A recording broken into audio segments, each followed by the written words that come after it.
Alright, now I'm at the range with this Kimber polymer target model. So we're going to give it a spin and see how it feels to us. Go ahead and go in live here now.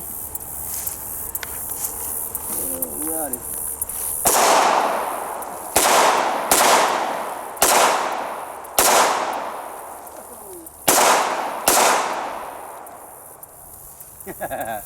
I killed the target. Works pretty good, I like that. Maybe 1911-45. This is a sweet shooting gun. Trigger's good. Yeah. Anyway, we'll go back inside and take her apart now. Hey folks, welcome to Maverick Gunworks channel. Today I'm going to talk about a Kimber 1911 that's been traded in here. See, this is the Kimber 1911. This is the polymer target model, right? Which means we have a polymer lower part of the frame here. It's all plastic. Has metal on the inside with some stainless and aluminum parts on it. Under the grip safety, I believe, is polished stainless in this case. But all the rest of the meat of the thing is all steel. Okay. Anyway, this is a gun that's been well used, been traded in, and I'm going to clean it up before we sell it because it is in need of cleaning. It hasn't been cleaned in a while. So I thought I'd show you how to do that. So a lot of folks I know are fans of 1911 guns, and this is a good example of that. All right. And as with any time, we're going to show you that the gun is not loaded. All right. We'll take our magazine out. I'm going to go ahead and close the slide in this case. On 1911, what I prefer to do, as much as we can, is we're going to disengage the spring tension on your recoil spring so that it's not you're not fighting up with it when you're trying to take the slide off. All right. So in this case, I'm going to use my barrel bushing tool for 1911s and push down on the spring tension that's on our spring cap here, guide rod cap. I'm going to push down, and looking from the top of the barrel, I'm going to turn it to my left. Okay, if I get it engaged just right, push down and turn it to my left. Well, I'll say I will. They can be a little aggravating because there we go, the cap sticks out beyond the guide rod a little bit on this one. Turn it to the left, all right, so that I'm disengaging the spring tension on my cap. And you got to hold on to this good, guys, because it is a lot of tension on that spring. If you if your wrench slips off, it'll smack you in the face, all right? So be aware of that. All right, we got our cap off. Now we can pull our spring. Our spring's loose now. So now in that case, we don't have to fight with that spring when we take the slide loose in this one. All right, so now I'm going to pull my slide back. And as with any 1911, I'm going to watch for the little notch on our slide here. Line it up with the hump on your takedown pin, as it is. Push the pin from the other side, push it out a little bit, and it comes out. All right, take our takedown pin out. Now we can slide our barrel and slide assembly off the frame. See there? If you do it right, it's not that big a deal. It's just it can be a little frustrating if you don't have the tools, and you got to be aware of the tension on that spring, because it can be, in this case, it's not captured spring, so it can be some force come out of it. All right, now we've got that spring loose. We can twist the spring a little bit and pull it off of our guide rod. It makes it a little easier to get out here. Okay, take the spring out. Then what I'm going to do is pull my guide rod out. Now I'm going to rotate my barrel bushing all the way to the other side, and it will come out and disengage from your slide. So you've got the little notch there that keeps it inside the front of the slide. Turn your barrel bushing in the opposite direction, and it'll disengage and come out completely. Now I can rotate my length on the barrel from the barrel length down, and then the barrel comes out the front. Right. Same thing with any 1911 style gun. They're pretty much made all the same way. And there are always going to be some variations. Different companies do different things as far as captured springs and small compact models versus full-size models. This being a 5-inch full-size model. So anyway, there you go. She's field stripped, just that quick. Now we're going to go to typically I'll put some solvent in here and let it soak a little bit. Make sure I scrub it good with a toothbrush or some small brushes so I can get down into the places here that you wouldn't get to very easily sometimes. And I like to pay special attention to the inside of my bolt face here. because you get a lot of carbon and crud buildup sometimes on the bolt face and the edges and behind the behind your extractor, and you don't want to be able, you want to be able to keep that clean so that your claw will grip the cartridge and pull it out every time. If you want to go beyond that, we can always look at, and if you're competent enough to do this, it's not all that big a deal to do, but you can push your firing pin in, recessed here, push it into the frame far enough that you can get the firing pin cap off of it. And again, you've got a spring tension, it's going to pop the firing pin out. And that, after you do that, you can pull your ejector out of the slide and be able to clean inside there. That's something that a lot of folks don't do very often, and it can cause an issue if you continue to use it and don't clean it out. All right. So with that, we're going to do our usual barrel scrubbing here, put some softening in here, and give her a good scrubbing down with a bristle brush, and then come back with a clean cloth and follow that with a little bit of lightweight gun oil. Same thing with our frame.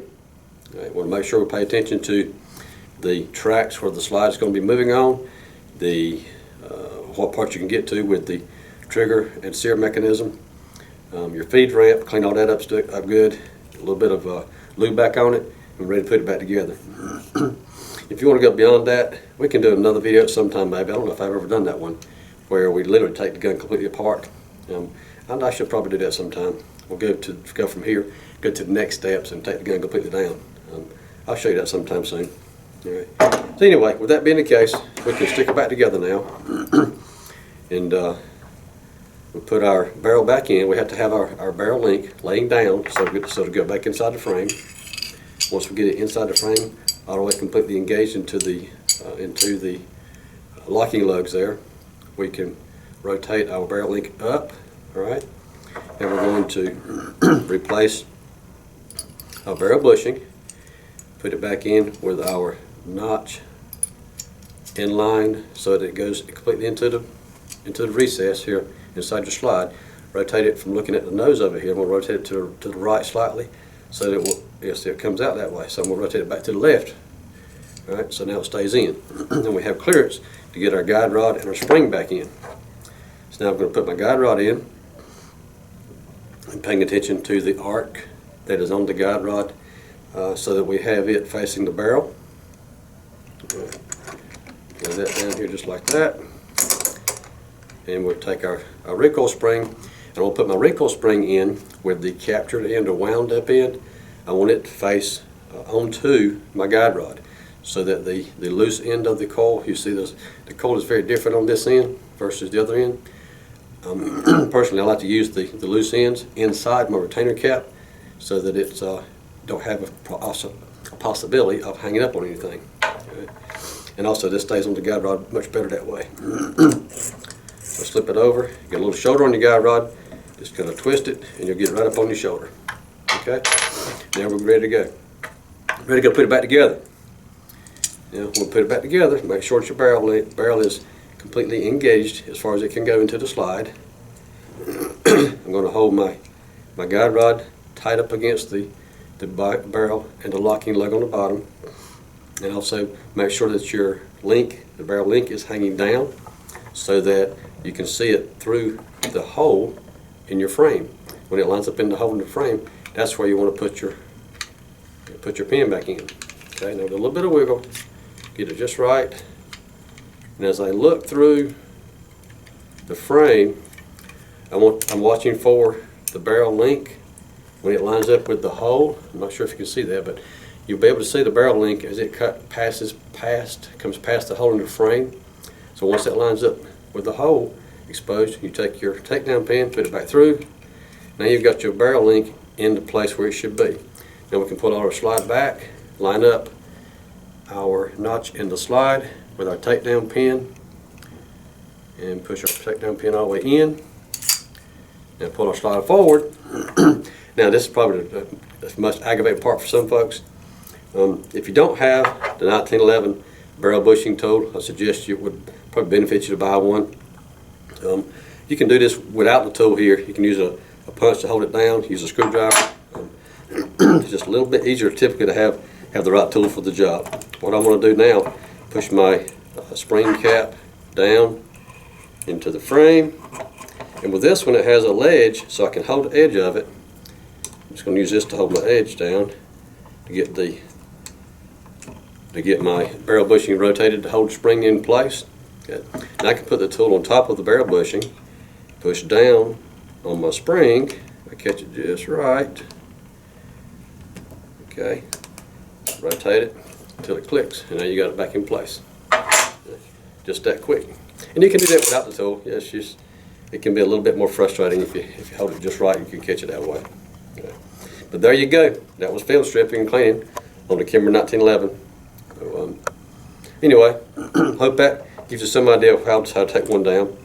And with this particular model, I see we have an adjustable rear sight because it is a polymer target version, they call it, which means typically target models are going to have adjustable rear sight, as in this case. We've got a little elevation and windage adjustment built into the rear sight. Also a very pronounced square notch in the back with some serrations that helps cut down on sun glare. And same thing on your front sight. You have serrations on the back edge of it. Other than that, it's your typical 1911 style gun with double safeties. All right. So if you got your hammer back, you can manually flip up your manual safety here, and the gun will not fire even if the grip safety is pushed down. It's disabled. Okay, we take our grip safety, move our finger off, we push our manual safety down without grabbing the grip safety, still will not fire. We have to push our grip safety down, and then the gun will fire. Okay. In this case, let's do a quick test here too. I've got my trigger pull gauge, so let's take a look at that and see what kind of trigger pull we've got. And I know just feeling of it, and this gun is made for target shooting, so it has a very, very slight take up on the trigger here. It's very little movement before you engage in your trigger sear. I like that part of it too. I don't like a sloppy kind of trigger, especially for a target model. So this seems to be really good tolerances on this gun. A little bit of tug here on my trigger gauge, and we go bang at 3 1/4 pounds. That's pretty doggone good. And then just feeling of it manually, I have. It actually feels like it's less than that to me. The gauge don't lie. It's 3 1/4 pounds before it breaks, but it is so smooth. And this gun's off. It's been used a lot. Still, it's been worn in. I just want to say, broken in very well. It's not rough at all. Very smooth edges, and the trigger, you can feel that in the trigger itself. Still plenty safe. Still plenty of life left in it. But it is a nice smooth trigger pull. So anyway, there you go. That's my take on our Kimber little polymer target model here in the .45 caliber. So anyways, thanks for watching Maverick, and if there's something we can do to help you out, give us a call.